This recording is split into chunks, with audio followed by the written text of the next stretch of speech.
aminareo rehetra ny ry havana ny fahasoavan'i Jesoa Kristy tompontsika. Amen. Ny tena famelan-keloka. Ny tena famelan-keloka.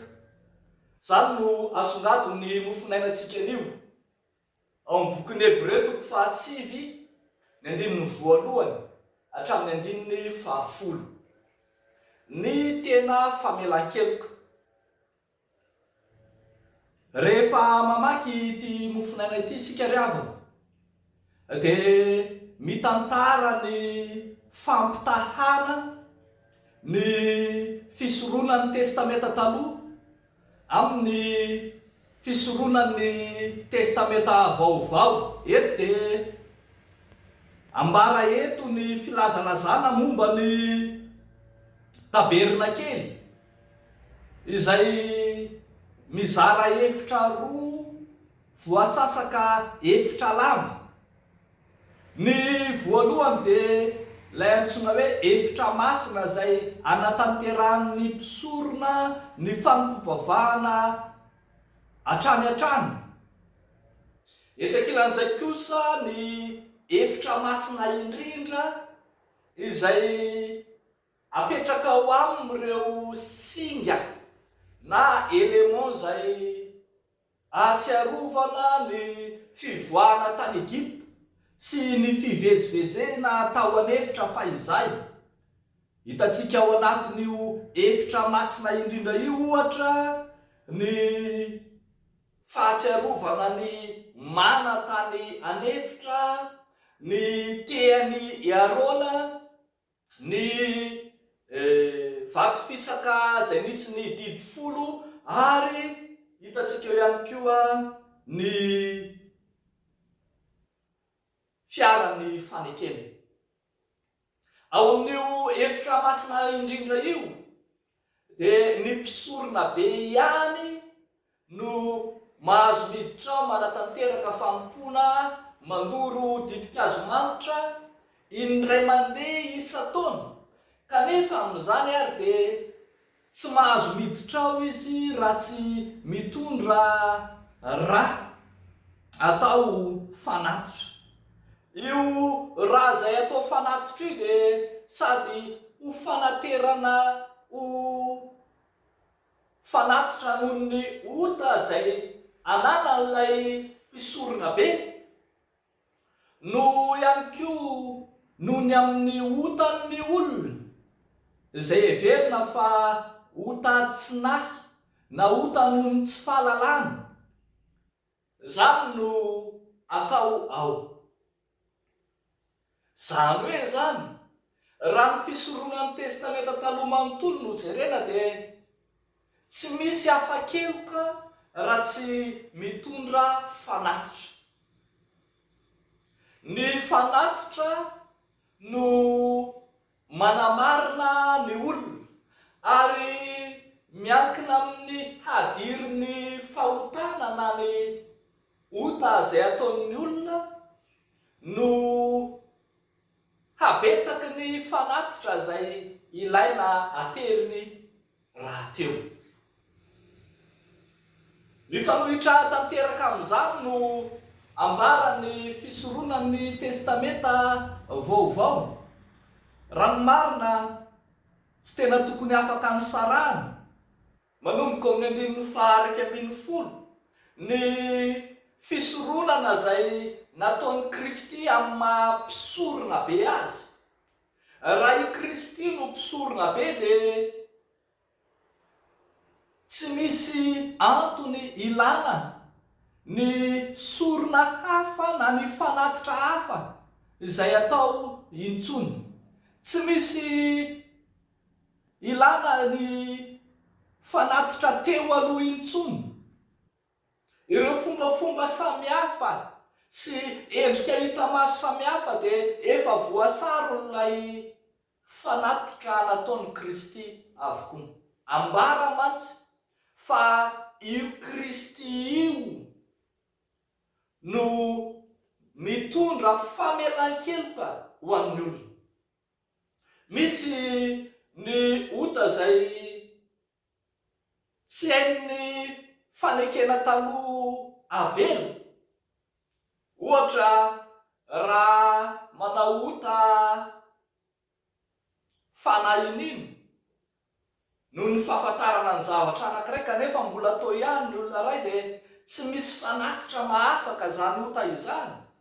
Ambaran'ny testamenta taloha fa ity fanekena vaovao na fisoronan'ny Kristy ity kosa dia mahafaka ny ota rehetra, tsy miankina amin'ny habetsaky ny sorona na ny fanatitra, tsy miankina amin'ilay fombafomba izay hita tany anefitra fa izay, ary tsy miankina ihany koa amin'ny olona izay nanota,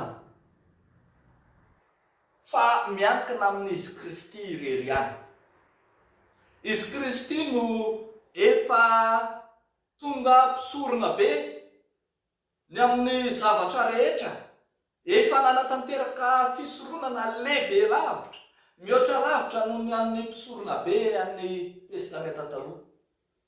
Izy Kristy no mahafafa, mahadio ny fahotana amin'ny endriny rehetra, ary no tanterahany teo amin'ny hazo fijaliany zany, falaritra tokana, tanteraka, naterina indray mandeha monja, izany fisoronana nataon'ny Kristy izany. Io fisoronan'ny Kristy io no ambaran'ny bokin'ny Hebreo 9.1-10, fa io no tena ahazahoana ny famelan-keloka. Ambara fa io no lalana ahazahoana makany amin'ny ray. Mahatanteraka ny tenin'i Jesosy le any amin'izao 4:4-5 hoe izao ny lalana sy fahamarinana ary fiainana. Tsy misy olona makany amin'ny ray afa-tsy amin'ny alalako. Raha marina kokoa dia hoe amin'ny alalan'ilay fisoronan'ny Kristy teo amin'ny hazo fijaliana no andraisan'ny mino rehetra ny tena famelan-keloka. Noho izany, misarika ny saintsika mpino izao tenin'Andriamanitra izao, fa tsy misy sorona hafa mahasolo ny efa nataon'ny Kristy teo amin'ny hazo fijaliana. Tsy ny habetsaky ny fanatitra izay ataonao intsony, tsy ny endrim-pivavahana samihafa izay mety ahazahoana ny fanadiovana, tsy fombafomba intsony no mahavela heloka, fa ny fanekena andray ny famonjena izay nomeny Kristy anao teo amin'ny hazo fijaliana.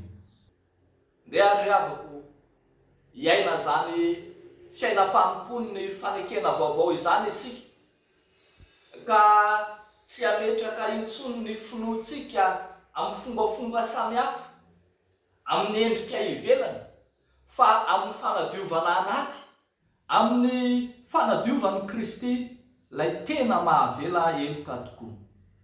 Tsy ho azo ampitahana avelively, ary tsy ho azo ampitahana mihitsy ny fombafomba-pivavahana sy ny famelan-keloka izay ataon'ny Kristy ho anao. Mety zary mandray amin'ny finoana fa voavela ny helokao, ary azonao ny famonjena izay nitanterahan'ny Kristy teo amin'ny hazo fijaliana. Eo an'Andriamanitra ireryany ny voninahitra.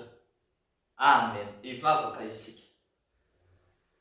Misaotra anao izay Andriamanitra, ny amin'ny fisoronana nataonao teo amin'ny hazo fijaliana, lay mahadio sy mamafa ny fahotan'ny izay mino sy manaiky ny famonjena nentinao.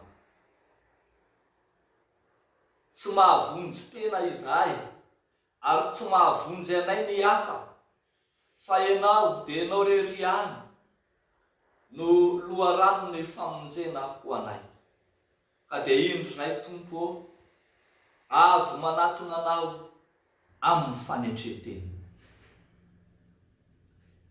Mitondra-bavaka izahay ny fiainam-piarahamonina manodidina anay, ny fiainan'ny firenena sy izao tontolo zao ao anaty korotana sy ady lahy, tompo angatanay ny fitoniana raha sitraka ho anay. Entinay ambavaka eo anatrehanao, izao tontolo zao mitaraina noho ny amin'ny fahasimban'ny tontolo iainana, noho ny amin'ny fiovaovan'ny toetrandro. Ry Andriamanitra pahary eo, avozy ny voary manontolo, iaina ny fiainam-piadanana ao aminao.